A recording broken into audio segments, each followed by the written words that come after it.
Le HCR a reconnu les résidents d'Ashraf, selon le droit international, comme demandeurs d'asile qui bénéficient des protections essentielles. C'est un pas positif, mais ce n'est pas suffisant. Le HCR doit continuer dans ce domaine. Maintenant, pour faire obstacle à un autre massacre, le secrétaire général de l'ONU doit annoncer que Ashraf est une zone non militaire sous la surveillance des Nations Unies. Il doit aussi ordonner l'installation à Ashraf d'observateurs de l'ONU. En même temps, le Haut Commissariat aux droits de l'homme doit ouvrir, dans les meilleurs délais, une enquête indépendante, transparente et complète sur la tragédie du 8 avril. Ce sont les mesures cruciales car le gouvernement irakien insiste chaque jour sur son ultimatum pour fermer Ashraf à la fin 2011. There's a decision pending here in Geneva that is of critical importance. The UN High Commission can, just with the stroke of a pen, set up a monitorship for Ashraf, a monitorship by the United Nations. That decision should be made now, without delay, without going through hurdles and all kinds of bureaucratic procedures, because the longer it takes, the more people will be injured, the more people that may be murdered. So we should all, with one voice, demand that the Commissioner make that decision as soon as she returns from New York. Immediately. Not 3 days from now, not a week from now, not a month from now, but now. One of the reasons that they're delaying making this decision is because they can't figure out, if they set up a monitorship, how they're going to protect the monitors. Well, if you can't protect the monitorship, what about protecting the people at Ashraf? If the monitors are under danger, what kind of danger exists for the people in Ashraf? That should require you to make the decision quicker, faster. I'm sure we can find people to help protect the monitors. We can solve that problem.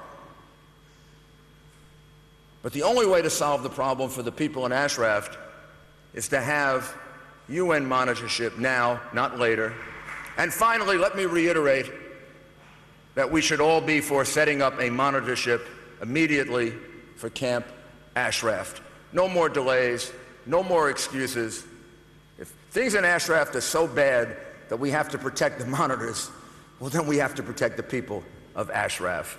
And we have to begin a sensible program of relocation because they are no longer safe in Iraq, which is a horrible comment to make after all that we sacrificed for Iraq, that the Iraqi government would allow people and participate in the slaughter of people at Camp Ashraf. But that's the reality. Good afternoon, everyone.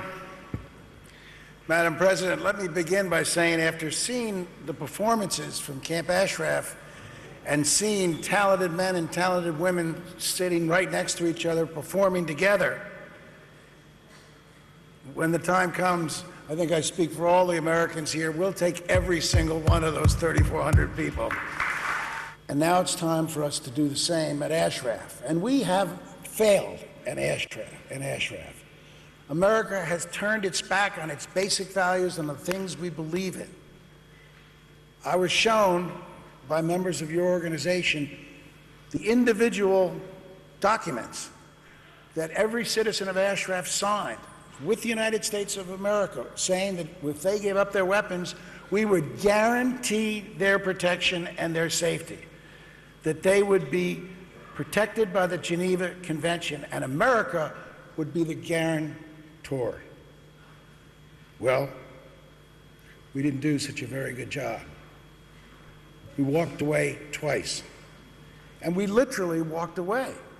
There were American troops poised to take action to stop that partial genocide that occurred at Ashraf in 2009 and 2011. And what was the United States response? We took those troops out of Ashraf. We made them retreat. Despite our sworn obligation to the residents of Ashraf, we turned our back on them. And the Maliki government sent in Iraqi troops with American weapons and American vehicles. And those guns and those armored vehicles were used to kill 36 people, including 8 women, this year. And American troops weren't there to stop them. American troops weren't there to live up to their obligation. When I learned that American troops, notwithstanding our sworn obligation, turned their backs, ordered to turn their backs, and walked away and let that slaughter happen, I felt ashamed. So, Mayor Giuliani's right. All of us should speak with one voice. Americans, European Union countries, Swiss, all freedom-loving and human rights-loving peoples in this world should speak with one voice to the UN and say, send the monitors in. And let's get the blue helmets in too. If the blue helmets are in Ashraf, there will be no more deaths. And what happened in March of 2011 was the murder of 35 defenseless men, women and men using weapons and vehicles supplied by the United States, operated by troops trained by the United States, and the United States has done absolutely nothing about it. In fact, although the attack came from Iraqi troops who were photographed in the act of committing it, as I said, the UN High Commissioner for Refugees has made it explicit a few days ago that the residents of Ashraf who have filed applications for refugee status are entitled to that status. An enormous amount would be achieved by backing that finding with the very simple act of raising a UN flag over Ashraf. But I must say I am encouraged by what has happened since that rally took place. We have seen in the last few days the European Union, and I am proud to be one of the 500 million citizens of the European Union, to see the European Union make the decision through the agency of Baroness Ashton to appoint a special ambassador specifically to concern himself on behalf of the European Union with the problem of Camp Ashraf. Mr. Jarit, I had the pleasure and took the opportunity to meet the newly appointed ambassador, Mr. Jarit, in the last 3 days in Brussels. I can assure you he is deeply aware of the appalling events and the appalling suffering that has been inflicted upon the residents of Camp Ashraf. He has a deep sense of his responsibility. He will visit Camp Ashraf. He will speak to the people. He will visit the United States. He will rally support throughout the world to ensure that justice and freedom is obtained for those people at the earliest opportunity. There is another, I think, important example of the results of your agitation, and that is in the decision of the United Nations Commission on Refugees to step over the Iraqi government, which is failing to make an arrangement to determine the refugee status of the individuals living in Camp Ashraf, and to directly itself, as the United Nations Commission, appoint people to interview individually each one of the 3,400 residents of Camp Ashraf to determine whether or not they are refugees, and I have no doubt that the determination will be favourable in all cases. And indeed, not only that, the United Nations Commission on Refugees has specifically said that it must be free to conduct these interviews with each of these individuals in a safe, neutral and confidential location. But UN personnel are going to be interviewing the residents of Camp Ashraf, and the United Nations says that those interviews must take place in a safe, neutral and confidential location. Well, that clearly means that the United Nations is taking responsibility to ensure that those interviews are taking place in a safe location, which means that the UN must now follow up by appointing people to ensure that Camp Ashraf itself is safe, so that these interviews can take place in a safe place. When I visited, I of course spoke with the leadership, I spoke with my Marines, but I had the opportunity to speak with the people of Ashraf.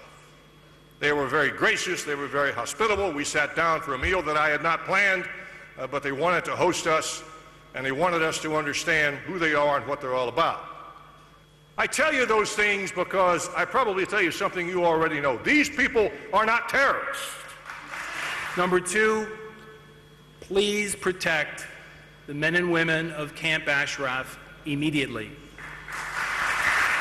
To the men and women and the families in Camp Ashraf, we applaud your courage. We honor your sacrifices. The United States of America has a duty to protect the men and women of Camp Ashraf.